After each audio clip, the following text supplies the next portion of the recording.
so we should drastically there na say kwame crowd say cry bi ni ho cry free wo cry but na me pay a drastically na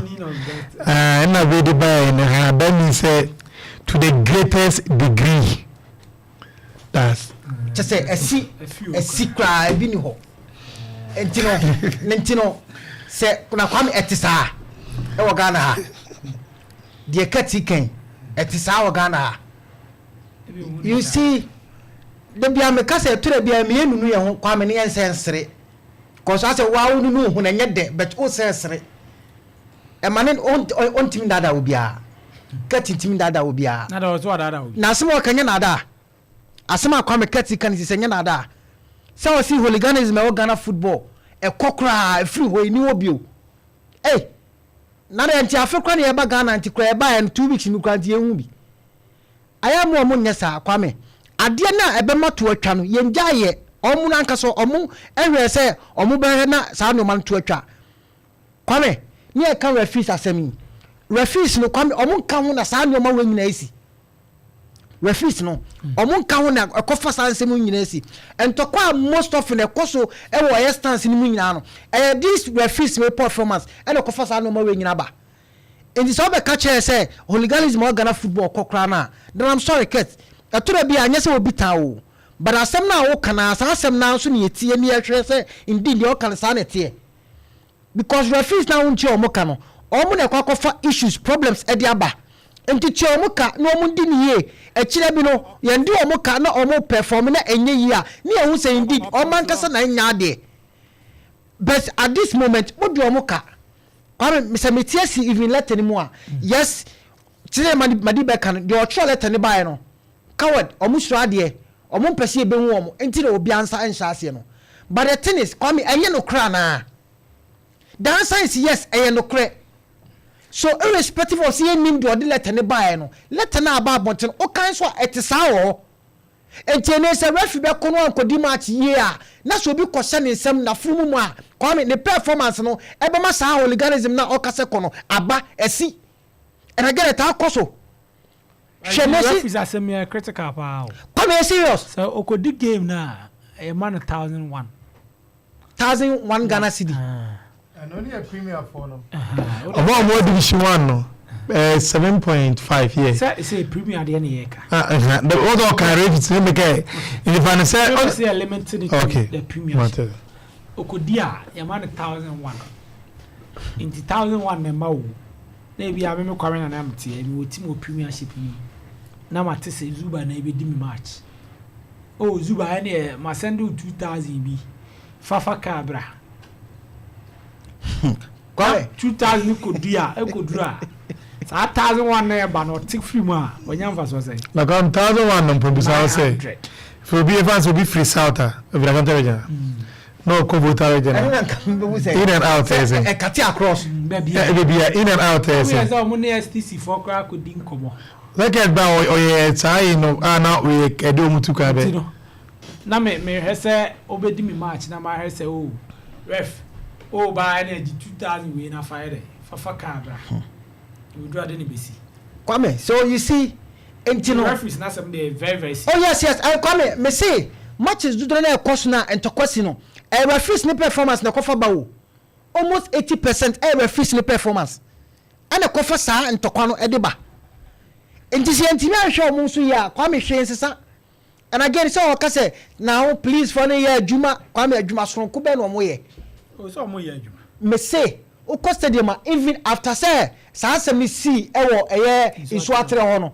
sa asemi see Kwame ni following weeks a course no ni ehu de ase sa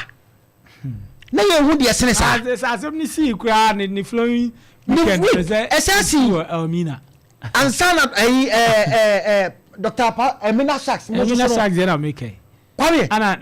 vision game bi bebre sisi bebe eko division 1 okra na sa week ni mu no ebi sa asiye entira sembe na kete kache asembe no kache hwe sisa yo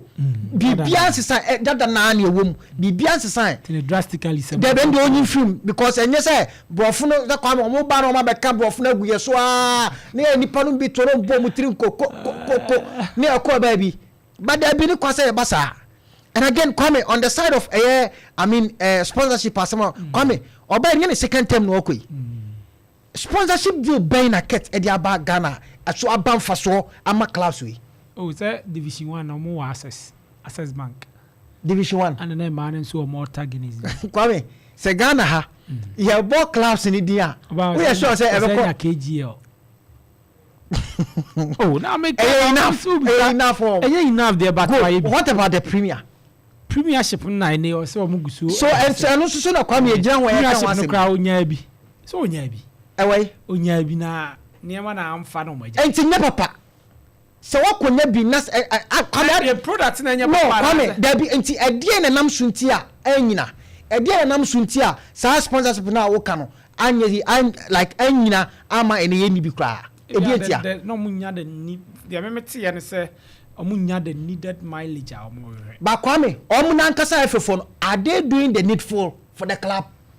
e no mo yama clubs na e no mo yama ye league no amle league na abeye ama ene etinya attract investors am mo be invest we league so ketio mo to nema eno mabe Kwame o second term na ukoi se no ma na be ya Kwame kiye hu because again ebobo ba wo se ebobo ba se changes be ba wo se changes be ba but asema yeke come the same old story ya start league ye ne ye bebo league awie afi na obeka nsem wi a kire into what trend abai ye tia na season aba ni asa beja ne ka the same old story eni kwase basa cut in fact what this come enye bibia ntia o open on crofo no mota keche kwam na mka ho na ket yes na metana chipa because of the poster ni sama no oka wo hwe hawa no wasifa manage MTN FA Cup say na e shane sano no wasifa manage ade la kwame in fact me one person na mo gide woni mu ye pa eze no de bedisi besa nye anya no kreda debi kwame debi esi oso kwame nye debi na kwame wo ye wo de hwe mo be ye FA president ya ma Ghana fa compare ket so omo hwan ana kep ono ni de na west west FA president ya no Ghana kwa me sa meboa wo de meboa body ket administration sin no wo de sa meboa de ket na administration sin no nim kwa wi na yen criticize no awe be ya na kwa me de wa yi ani ba bia bedu awe be bio edi sambe edi ade nwanwa ben na ket edi beba ebe bru bibi so ezi wa fro kafo nti kafo no kwame kafo honom no ba bia wodu no ehye Ghana you see entu fi se de ade nwanwa no de ba wo se na wo busa atakra se ene edi emfaso na ebenya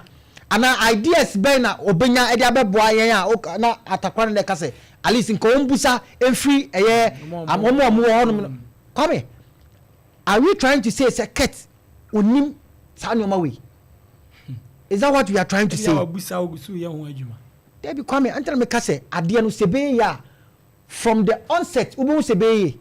and again sa the first time okoye no kwame ensembe ne yantra hanka ensembe na Ghana yanka anche eket ba kwame after the first time no koye e dey na asesa hwe sesai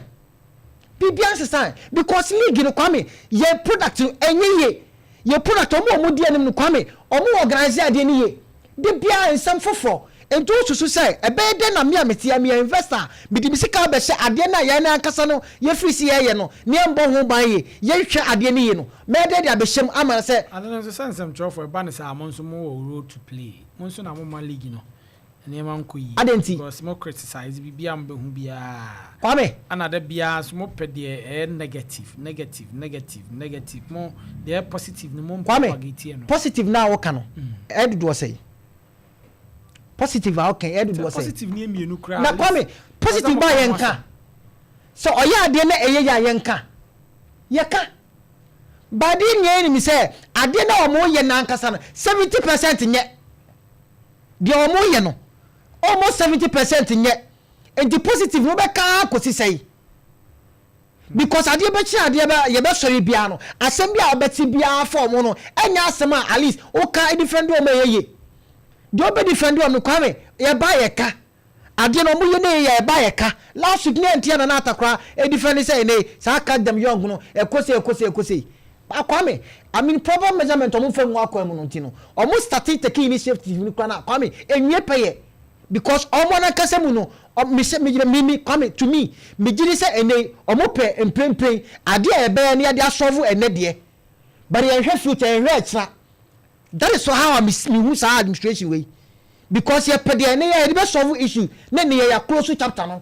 But the extra about down a boy extra and in a channel and you want here. Okay. And come your boss answer a coach yankasa. And then they are better hana ye kase and a sponsorship okofa asamabe. And ye now first time no buy and some of the kind and no matter now also fish or bedia mine. Kwame, a mudian why cutting some more kind why 30% in pool. Obe president in some more kind emu 30% people get to atimi aye dia here 4 years ma metwa mu nkoi nyane second na 4 years in ticket anya bibia kwa me say and some more kind emu 30 na kwa me anti 4 years na cut ben e dia de won no ye ani ye nya Ghana hadada e dia de ye ka Ghana ye league no Black Stars bibia kaboma kwa me e dia de won na cut abaye asesa e wo Ghana ye football ne ye sports mu e de no aye Pamudo mo ka binchem e de no wa ya e ya de nwanwa ade fofo ade a at least you say indeed ade we de na nya ade a e se fata ba ketipe wa besi nje o be change mu enie kwa me de nya ketape so yetime nya obi a okwu e wo stadium nya ketape so e bi asida o na ne se si e kwa wo obi sika wo stadium wo na wo obi sika na obi nsida but god me na ade ne ye kwa me yifi mo because enya supporters na ekon and your supporters and any young supporters na na okay I mean due to one or two staff sir I mean friends say tear gas are please follow culture to here any your man and a coffee as stampede ni buy and yes obi ko no obi akwa stadium no obi akwa obi sekan and you na person e be see here and the sponsorship here 4 good years sponsorship papa be no dey ma Ghana your team no entene no kwame so obara obeka tie say yes me e won ya say unu obi nya adwen a kwame obedi dinatem Obeka and Sama at least sensitive and Sama and papa and no dear I don't stand for that. It is all did not attempt Obeka sorry to say and Samoa and some fata and the attempt there. I don't stand for that. But at least I did not all and do not do no ordino and your papa come catch and send your papa. Me say.